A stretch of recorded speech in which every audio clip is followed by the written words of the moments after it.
दोस्तों आज की वीडियो आप सभी के लिए काफ़ी ज़्यादा इंपॉर्टेंट रहने वाली है क्योंकि आज की हमारी वीडियो भारतीय इतिहास में आधुनिक भारत से संबंधित है जो कि एग्जाम में सबसे ज़्यादा प्रश्न पूछे जाते हैं। और मैंने आपके लिए सभी क्वेश्चन सेलेक्टेड और इम्पोर्टेंट लिए हैं और सभी प्रीवियस क्वेश्चन लिए हैं और साथ ही कई किताबों का अध्ययन करके मैंने महत्वपूर्ण प्रश्नों को लिया है। अगर आप इसी वीडियो को एंड तक देख लेते हो तो आपको इस वीडियो में से क्वेश्चन एग्जाम में देखने को जरूर मिलेंगे। चाहे तो आप इस वीडियो को पूरा देखकर अंदाजा लगा सकते हो कि ये जो क्वेश्चन मैंने आपको पढ़ाए हैं कितने ज़्यादा इंपॉर्टेंट और सेलेक्टेड क्वेश्चन हैं। तो चलिए शुरू करते हैं फर्स्ट क्वेश्चन से। तो हमारा जो फर्स्ट क्वेश्चन है वो है, लखनऊ में 1857 की क्रांति के समय कौन सा अंग्रेज सेनापति मारा गया था। और मैं आपको बता दूं मेरी वीडियो में आपको कम समय में ज़्यादातर प्रश्न ही मिलेंगे। मैं इधर उधर की कोई बात नहीं करूंगा जिससे आपका समय बर्बाद हो, क्योंकि स्टूडेंट के लिए समय की काफ़ी ज़्यादा कीमत होती है। तो लखनऊ में 1857 की क्रांति के समय जो अंग्रेज सेनापति मारा गया था वो था हेनरी लॉरेंस। तो ऑप्शन ए आपका सही आंसर है। अगला क्वेश्चन, मराठा साम्राज्य की शक्ति का उदय किस राज्य में हुआ था। तो मराठा साम्राज्य की शक्ति का उदय जो हुआ था वो महाराष्ट्र राज्य में हुआ था और मराठा साम्राज्य के संस्थापक वो थे शिवाजी। मुगल शासकों को सम्राट की उपाधि से किसने वंचित किया था। मुगल सम्राट जो होते थे ये सम्राट की उपाधि ग्रहण कर लेते थे, लेकिन लॉर्ड कैनिंग ने इन्हें इस उपाधि से वंचित कर दिया था। अगला क्वेश्चन, भारत का मार्टिन लूथर किसे कहा जाता है। तो भारत का मार्टिन लूथर कहलाते हैं दयानंद सरस्वती। दयानंद सरस्वती भारत के मार्टिन लूथर कहलाते हैं। इनका मूल नाम जो था वो मूल शंकर था, यह भी आपको याद रखना है।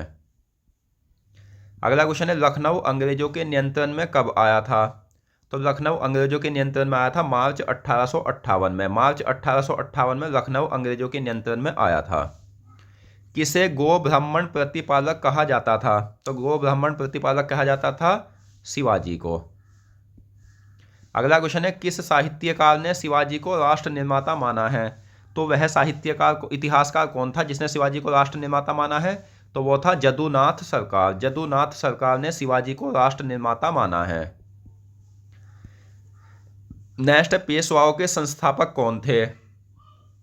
तो पेशवाओं के जो संस्थापक थे वो थे बालाजी विश्वनाथ। बालाजी विश्वनाथ पेशवाओं के संस्थापक थे। पुरंदर की संधि कब हुई थी। तो पुरंदर की संधि हुई थी 22 जून 1665 में। 22 जून 1665 में पुरंदर की संधि हुई थी। और आपको यहाँ एक डाउट हो रहा होगा कि मैं आपको कोई भी क्वेश्चन से संबंधित कोई और जानकारी नहीं दे रहा। तो मैं इसलिए नहीं दे रहा क्योंकि थ्योरी वाइज आप उस सब्जेक्ट को इतनी जल्दी याद नहीं कर सकते जितनी जल्दी आप उसे ऑब्जेक्टिव याद कर लोगे। उसकी वजह क्या है कि आपको ये तो एग्जाम में पूछा जाना है, इसको तो सिर्फ आपको ध्यान में रखना है, लेकिन याद तो आपको ये रखना है 2-3 शब्द, और थ्योरी वाइज आप इसे सबको याद करोगे। तो दोस्तों अगर इस क्वेश्चन से संबंधित 3 या 4 जानकारी और बन सकती है तो वो मैंने सभी की सभी क्वेश्चन के रूप में रखी है, और सभी भारी से भारी प्रश्नों को मैंने बहुत सरल तरीके से रखा है ताकि आप एक एक क्वेश्चन को अच्छे से समझ सको। यह मेरा एक एक्सपीरियंस है। जैसे देखो कि 22 जून 1665 को पुरंदर की संधि किसके बीच हुई थी। आपने ये तो पीछे याद कर लिया कि 22 जून 1665 को पुरंदर की संधि हुई थी। अगर मैं आपको ऐसे बताता कि 22 जून 1665 को पुरंदर की संधि शिवाजी और राजा जयसिंह के मध्य हुई थी और इससे संबंधित 2-3 जानकारी और दे देता तो आप वहाँ इसे याद नहीं कर सकते थे। तो आप इसे सरल तरीके से इसी तरह से याद कर सकते हो, चाहे तो आप मेरे इस तरीके को आजमा देना। तो पुरंदर की संधि के समय वहां कौन सा विदेशी यात्री उपस्थित था। तो पुरंदर की संधि के समय जो विदेशी यात्री था वो था मनुची। तो ऑप्शन सी आपका सही आंसर है। अगला क्वेश्चन है, मराठा शब्द की उत्पत्ति किस शब्द से हुई है। तो मराठा शब्द की उत्पत्ति हुई है राठा शब्द से। नेक्स्ट है, औरंगजेब की मृत्यु के समय मराठा नेतृत्व किसके हाथों में था। तो औरंगजेब की मृत्यु के समय मराठा नेतृत्व जो था वो ताराबाई के हाथों में था। नेक्स्ट, बिहार में 1857 की क्रांति का नेतृत्व कौन कर रहे थे। तो 1857 की जो क्रांति हुई थी ये 10 मई 1857 को मेरठ से हुई थी। तो बिहार में इसका नेतृत्व कर रहे थे कुंवर सिंह। राजा राम मोहन राय का जन्म कब हुआ था। तो राजा राम मोहन राय का जन्म हुआ था 1772 में। अगला क्वेश्चन, किस हिंदू शासक ने वास्को डिगामा को जड़ी बूटी, मसाले इत्यादि ले जाने की अनुमति दी थी। वास्को डिगामा कौन था। वास्को डिगामा ने भारत के लिए नए समुद्री मार्ग की खोज की थी, और वास्को डिगामा एक पुर्तगाली था जो 15वीं शताब्दी में भारत आया था। तो इसे जो अनुमति दी थी जड़ी बूटी और मसाले ले जाने की वो दी थी जमोरिन ने।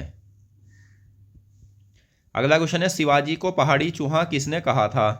तो शिवाजी को जो पहाड़ी चूहा कहा था वो कहा था मुगल शासक औरंगजेब ने। मराठा का वह संत जो मराठा राज्य का तुलसीदास कहलाता था कौन सा था? तो वह संत था एकनाथ। एकनाथ मराठा संत ऐसा था जो मराठा राज्य का तुलसीदास कहलाता था। अगला क्वेश्चन है 1857 के विद्रोह के नेतृत्वकर्ताओं में सबसे प्रमुख कौन थे? तो इनमें जो सबसे प्रमुख थे दोस्तों वो थी रानी लक्ष्मीबाई, जो झांसी में 1857 की क्रांति का नेतृत्व कर रही थी। नेक्स्ट है कालीकट बंदरगाह में एक अरबी जहाज पकड़कर जमोरिन को किसने भेंट किया था? तो कालीकट बंदरगाह में एक अरबी जहाज पकड़कर जमोरिन को भेंट किया था वास्को डिगामा ने। अगला क्वेश्चन, वास्को डिगामा भारत से लिस्बन क्या लेकर लौटा था? तो दोस्तों वास्को डिगामा जो था ये भारत से जब लिस्बन गया था तो क्या लेकर लौटा था? मसाले और काली मिर्च। इससे जाकर इन्हें 60 गुना ज़्यादा लाभ हुआ था, तो इसलिए ये दोबारा भी भारत आए थे। शिवाजी को राजा की उपाधि किसने दी थी? तो शिवाजी को जो राजा की उपाधि दी गई थी वो दी गई थी औरंगजेब के द्वारा। शिवाजी ने मुगलों को किस युद्ध में हराया था? तो शिवाजी ने जो मुगलों को हराया था वो सलेहर के युद्ध में हराया था, तो ऑप्शन बी आपका सही आंसर है। अगला क्वेश्चन, किसके मंत्रिमंडल को अष्टप्रधान कहा जाता था? तो अष्टप्रधान किसके मंत्रिमंडल को कहा जाता था? शिवाजी के। अगला क्वेश्चन है वर्तमान में अमृतसर में जलियांवाला बाग क्या है? तो मैं आपको जलियांवाला बाग के बारे में बता देता हूं। तो जलियांवाला बाग हत्याकांड हुआ था 13 अप्रैल 1919 को बैसाखी के दिन, और इसके जो जिम्मेदार थे वो जनरल डायर थे जिन्होंने गोलियां चलवाई थी। तो अब जो वर्तमान में जलियांवाला बाग है वो एक दोस्तों पार्क है। आर्य समाज के संस्थापक कौन थे? तो आर्य समाज के संस्थापक थे दयानंद सरस्वती। स्वामी दयानंद सरस्वती का जन्म किस राज्य में हुआ था? तो स्वामी दयानंद सरस्वती का जो जन्म हुआ था वो गुजरात राज्य में हुआ था। और अब ये पूछा जा सकता है कि स्वामी दयानंद सरस्वती का जन्म गुजरात में कहाँ हुआ था? तो गुजरात के राजकोट जिले के टंकारा में इनका जन्म हुआ था। सिखों के प्रथम गुरु कौन थे? तो सिखों के प्रथम गुरु थे गुरु नानक, जिनका जन्म 15 अप्रैल 1469 को तलवंडी जो कि पाकिस्तान में है वहां हुआ था। सती चौरा एवं बीबी घर कांड का संबंध किस विद्रोह से है? तो यह है सिपाही विद्रोह या 1857 की क्रांति से। जलियांवाला बाग हत्याकांड को किसने जानबूझकर की गई हत्या बताया है? तो जलियांवाला बाग हत्याकांड को जानबूझकर की गई हत्या बताया है दीनबंधु एफ एंड्रूज ने। स्वामी दयानंद सरस्वती के बचपन का नाम क्या था? तो स्वामी दयानंद सरस्वती के बचपन का नाम था मूलशंकर। स्वामी विवेकानंद को स्वामी विवेकानंद किसने कहा था? तो स्वामी विवेकानंद को स्वामी विवेकानंद किसने कहा था? तो स्वामी दंडी पूर्णानंद ने। 1857 की क्रांति के समय इंग्लैंड का प्रधानमंत्री कौन था? 1857 की क्रांति के समय इंग्लैंड का प्रधानमंत्री था पामस्टर्न। नेक्स्ट है किस शताब्दी में मुगल साम्राज्य के पतन के बाद नवीन स्वतंत्र राज्यों का सृजन हुआ? तो 18वीं शताब्दी में। सती प्रथा को किस गवर्नर जनरल के द्वारा समाप्त किया गया? तो सती प्रथा को जो समाप्त किया गया था वो 1829 में लॉर्ड विलियम बेटिंग के द्वारा समाप्त किया गया था। सती प्रथा को लॉर्ड विलियम बेटिंग के द्वारा कब समाप्त किया गया? तो सही आंसर है 1829 में। दोस्तों अगर आपको ये वीडियो पसंद आ रही है तो प्लीज़ वीडियो को लाइक करें और साथ ही हमें कमेंट बॉक्स में बताएं कि आपको यह वीडियो कैसी लगी। और मैं आपको बता दूं जो भी मैं सब्जेक्ट पढ़ाऊंगा उसे संपूर्ण पढ़ाऊंगा, यानी मेरे सभी क्लासों को अटेंड करने के बाद आपको कोई भी किताब लेने की भी आवश्यकता नहीं होगी। चाहे तो आप कोई भी प्रैक्टिस सेट उठाकर देख लेना, इनसे बाहर आपको कोई क्वेश्चन देखने को नहीं मिलेगा। 1829 को लॉर्ड विलियम बेटिंग ने किसके प्रयासों से सती प्रथा को समाप्त किया था? तो राजा राममोहन राय के प्रयास से। जलियांवाला बाग कांड को किसने कहा था कि लोगों को सबक सिखाने के लिए यह कार्यवाही की गई थी? तो यह कहा था जनरल डायर ने। गुरु नानक का जन्म कब हुआ था? तो इनका जन्म हुआ था 15 अप्रैल 1469 में। 1857 की क्रांति के समय भारत का गवर्नर जनरल कौन था? तो लॉर्ड कैनिंग 1857 की क्रांति के समय भारत का गवर्नर जनरल था। भारतीय समाचार पत्रों का इतिहास किसके आगमन के साथ आरंभ हुआ था? तो यूरोपियों के। अगला क्वेश्चन है थियोसॉफिकल सोसाइटी की स्थापना किसने की थी? तो थियोसॉफिकल सोसाइटी की स्थापना 1875 में न्यूयॉर्क अमेरिका में मैडम HP ब्लावत्स्की ने की थी। थियोसॉफिकल सोसाइटी की स्थापना कब हुई थी? तो 1875 में। गुरु नानक का जन्म कहाँ हुआ था? तो इनका जन्म हुआ था तलवंडी में। गुरु नानक का जन्म तलवंडी में हुआ था। तलवंडी कहाँ स्थित है? तो तलवंडी कहाँ है? पाकिस्तान में। अगला क्वेश्चन है 1875 में थियोसॉफिकल सोसाइटी की स्थापना कहाँ हुई थी? तो ये हुई थी न्यूयॉर्क, जो कि अमेरिका में है। अगला क्वेश्चन है थियोसॉफिकल सोसाइटी के संस्थापक मैडम ब्लावत्स्की किस देश की रहने वाली थी? तो ये रहने वाली थी रूस की। नेक्स्ट है अमेरिका का वह कर्नल जो बाद में मैडम ब्लावत्स्की के सहयोगी बने थे, तो वो था MS अलकॉट। अगला क्वेश्चन है बेलूर मठ में सिपाहियों का विद्रोह कब हुआ था? तो बेलूर मठ में सिपाही यानी भारतीय सैनिकों का विद्रोह हुआ था 1806 में। स्वामी दयानंद सरस्वती का जन्म कब हुआ था? इनका जन्म हुआ था 12 फरवरी 1824 में। 12 फरवरी 1824 में स्वामी दयानंद सरस्वती का जन्म हुआ था।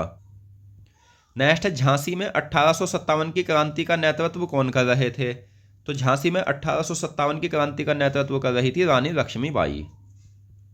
बांग्ला एवं अंग्रेजी शिक्षा के प्रचार प्रसार का समर्थन किसने किया था? तो यह किया था राजा राम मोहन राय ने। शिवाजी को मुगलों ने कहाँ कैद करके रखा था?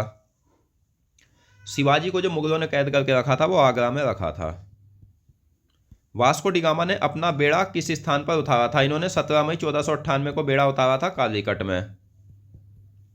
4 जून 1857 को 1857 की क्रांति की शुरुआत कहाँ से हुई थी? तो 4 जून 1857 को हुई थी लखनऊ से।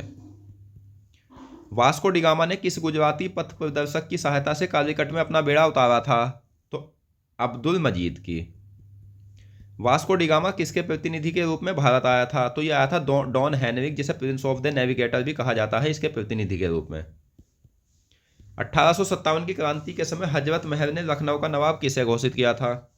तो 1857 की क्रांति में लखनऊ का जो नेतृत्व कर रही थी वो हजरत महल कर रही थी, और इन्होंने जो नवाब घोषित किया था वो किया था बिरजिस कादिर को। मुगल साम्राज्य के पतन की प्रक्रिया कब आरंभ हो गई थी? तो मुगल साम्राज्य के पतन की प्रक्रिया 1707 में औरंगजेब की मृत्यु के साथ आरंभ हो गई थी और 17वीं शताब्दी में। अगला क्वेश्चन है किस मुगल शासक की मृत्यु के बाद मुगल साम्राज्य कमजोर पड़ गया था? तो औरंगजेब की मृत्यु के बाद। औरंगजेब की मृत्यु के बाद स्वतंत्र राज्यों की स्थापना करने में सर्वाधिक शक्तिशाली साम्राज्य कौन सा था? तो वो था मराठा साम्राज्य। तो दोस्तों आज की इस वीडियो में हमने आधुनिक भारत से संबंधित महत्वपूर्ण प्रश्नों को पढ़ा और मैं आशा करता हूँ क्वेश्चन आपको अच्छे से समझ आ गए होंगे। तो इससे पहले भी हम काफ़ी ज़्यादा महत्वपूर्ण प्रश्नों को पढ़ चुके हैं जो आप हमारे चैनल की प्लेलिस्ट पर जाकर देख सकते हो, और वे सभी के सभी इंपॉर्टेंट और सेलेक्टेड क्वेश्चन है, कोई समय बर्बाद करने वाले क्वेश्चन नहीं है। अगर आप सभी प्रश्नों को अच्छे से पढ़ लेते हो तो आपको एग्जाम में ज़्यादातर क्वेश्चन इन्हीं प्रश्नों में से मिल जाएंगे। धन्यवाद।